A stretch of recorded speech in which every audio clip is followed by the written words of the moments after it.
సంవత్సర కాలం అవుతున్నప్పటికీ ఇచ్చిన హామీలలో 10% కూడా అమలు చేయలేక రాష్ట్ర ప్రజలను వెన్నుపోటు పొడిచింది కూటమి ప్రభుత్వం.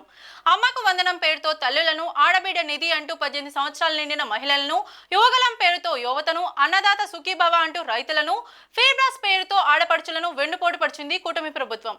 గతంలో సుగాలి ప్రీతి అంశంలో ఊగిపోయిన పవన్ కళ్యాణ్ అధికారంలోకి వచ్చి సంవత్సర కాలం అయినా ఆ కేసును పట్టించుకోవడం లేదంటే ఇది వెన్నుపోటు కాదా అని వైఎస్ఆర్సీపీ రాష్ట్ర వైద్యుల విభాగం అధికార ప్రతినిధి డాక్టర్ చింతలపూడి అశోక్ కుమార్ ప్రశ్నించారు.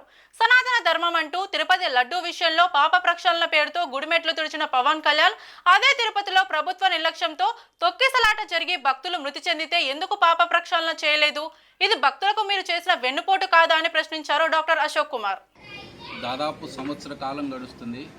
ఎలక్షన్స్కు ముందు అన్నివి కానీ హామీలు ఇచ్చి దాదాపు 140 పైగా హామీలు ఇవ్వటము, అదేవిధంగా గత ప్రభుత్వంపై ఈ కూటమి ప్రభుత్వం విద్వేషాన్ని చిమ్ముతూ చేయనటువంటి చాలా విషయాల్ని ప్రజలకు ఏదో హానికరం చేయబోతుందని చాలా విషయాల్లో రెచ్చగొట్టి వాళ్ళని పక్కదారి పట్టించి విజయాన్ని అందుకున్నారు.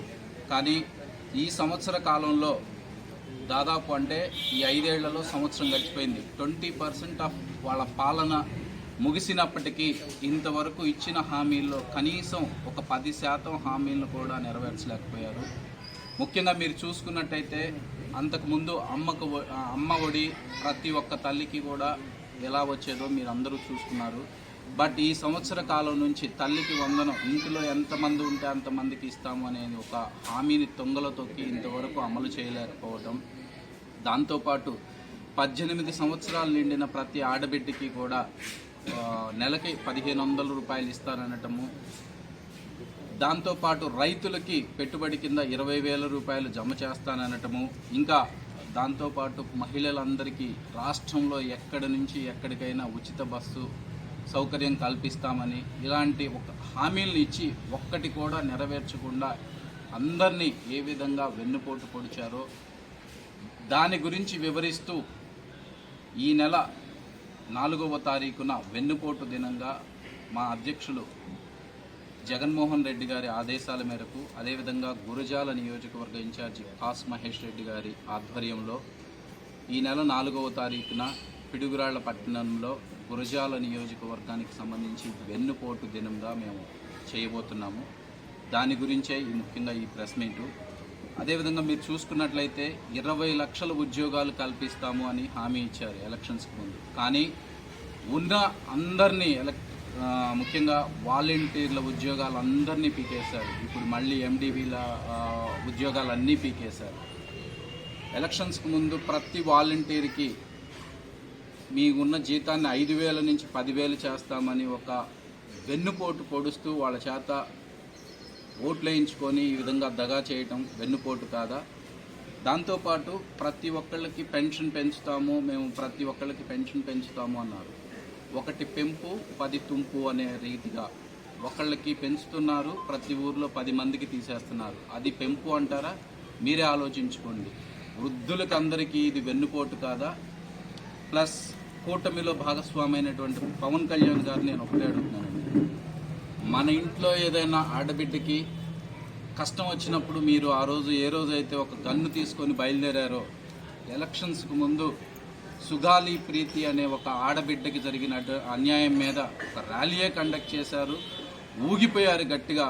మనం వచ్చిన అధికారంలోకి రాగానే ఫస్ట్ కేసు సుగాలి ప్రీతి కేసు తీసుకొని మనం ఛేదిస్తాము అన్నారు. సంవత్సర కాలం అయింది సార్.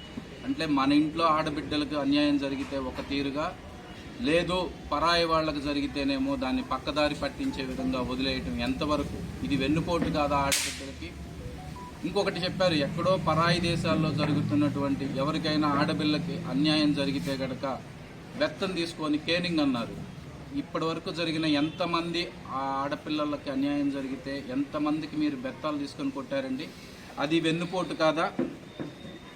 దాంతోపాటు మీ పార్టీ యొక్క ముఖ్య సిద్ధాంతం కుల ప్రస్తావన లేకుండా, మత ప్రస్తావన లేకుండా మేము రాజకీయాలు చేస్తాము అని రాజకీయ పార్టీ పెట్టారే, మీరు ఇప్పుడు సనాతన ధర్మం అని ఎత్తుకున్నారు. నిజంగా తప్పు జరగనటువంటి తిరుపతి లడ్డు విషయంలో కూడా అదేవిధంగా తప్పు జరగకపోయినా ఆ రోజు తిరుమల తిరుపతి దేవస్థానం మెట్లు తుడుస్తూ ఏదో పాప ప్రక్షాళన చేస్తున్నారు అన్నారు. కానీ అదేవిధంగా గుళ్ళల్లో జరిగినటువంటి అమాయకులు ప్రమాదవశాస్తున అది అధికార పక్షం ఒక నిర్లక్ష్యం వలన చనిపోయారే, మరి ఆ రోజు ఎందుకు మీరు పాప ప్రక్షాళన చేయలేకపోయారు? ఇది భక్తులకు మీరు చేస్తున్న వెన్నుపోటు కాదా? మీరందరూ ఒక్కసారి ఆలోచించండి. వక్స్ బోర్డు మీద ఆ రోజు మేము అందరం సపోర్ట్ చేస్తాము అని ఎలక్షన్స్కి ముందు ముస్లిమ్స్కి మాట ఇచ్చారు. ఇది ముస్లిమ్స్కి మీరు చేసేటటువంటి వెన్నుపోటు కాదా? దాంతోపాటు ఈ రాష్ట్రంలో ఎప్పుడూ లేనట్టు విధంగా జగన్మోహన్ రెడ్డి గారు దాదాపు 17 మెడికల్ కాలేజెస్ని స్థాపించడం జరుగుతుంది. సెంట్రల్ గవర్నమెంట్ సహకారంతో స్టేట్ గవర్నమెంట్ కంప్లీట్గా దాన్ని టేక్ ఓవర్ చేసుకుంటూ ప్రతి ఒక్కళ్ళకి మంచి వైద్యం అందాలి అన్న ఒక కాన్సెప్ట్తో మెడికల్ కాలేజీ స్థాపించారు. ముఖ్యంగా మన పిడుగురాళ్ల పట్టణంలో స్థాపించినటువంటి మెడికల్ కాలేజీ మీరు గత సంవత్సరం కాలంగా చూసుకుంటే కనుక ఎంత నత్తనడకన అసలు పనులు జరుగుతున్నాయో జరగట్లేదో ఈ పాటికి మెడికల్ కాలేజీ స్టార్ట్ అవ్వాలి. ఎందుకు అవ్వలేదు? ఇది మీరు రోగులకి చేసేటువంటి వెన్నుపోటు కాదా? అదేవిధంగా ఆరోగ్యశ్రీని ప్రైవేట్ ఇన్సూరెన్స్ కంపెనీకి అప్పగించాలి అనుకుంటున్నారు. ఇది మీరు పేద ప్రజలకు చేసేటువంటి వెన్నుపోటు కాదా? ఇవన్నీ గుర్తుపెట్టుకోండి మీరు. దాంతోపాటు గురజాల నియోజకవర్గ ప్రజలు ముఖ్యంగా ప్రతి ఒక్కళ్ళ నోట ఎవరి నోట విన్నా కానీ ఒకటే మాట, మాకు జరిగినటువంటి వెన్నుపోటుకి మేము ప్రతీకారం తీర్చుకోవడానికి రెడీగా ఉన్నాము అంటున్నారు. మీరు అంటున్నారు మేము 100% స్ట్రైక్ రేటు, మేము 94% స్ట్రైక్ రేటుతో గెలిచాము. అటువంటి వెన్నుపోటుకి మేము సమాధానం చెప్పడానికి రెడీగా ఉన్నారు. మీకు అధికార బలం ఉంది, 164 మంది ఎమ్మెల్యేలు ఉన్నారు. మీ అధికారాన్ని మీ మొత్తాన్ని బలాన్ని మొత్తం ఉపయోగించుకోండి. కానీ మేము ఇంట్లోంచి బయటికి రాకుండా కూడా గెలవగలము అని చెప్పేటంత ధైర్యం ప్రజలకు వచ్చింది అంటే మీరు వాళ్ళకి చేస్తున్నటువంటి వెన్నుపోటు గురించి ఒక్కసారి ఆలోచించండి. సో ఈ వెన్నుపోటు దినాన్ని గురజాల నియోజకవర్గంలోని కాసు మహేష్ రెడ్డి గారి ఆధ్వర్యంలో ప్రతి ఒక్క వైఎస్ఆర్సీపీ నాయకులు, కార్యకర్తలు, అభిమానులు, అదేవిధంగా సామాన్య ప్రజలు ఎవరైతే తమకి ఇబ్బంది జరిగిందో, ఎవరైతే తమకి రావాల్సినటువంటి ఈ సంక్షేమ పథకాలన్నీ ఆగిపోయాయో ప్రతి ఒక్కళ్ళు కూడా దీనిలో పార్టిసిపేట్ చేసి ఈ కార్యక్రమాన్ని విజయవంతం చేయాలని మనస్ఫూర్తిగా కోరుకుంటున్నాను. Thank you.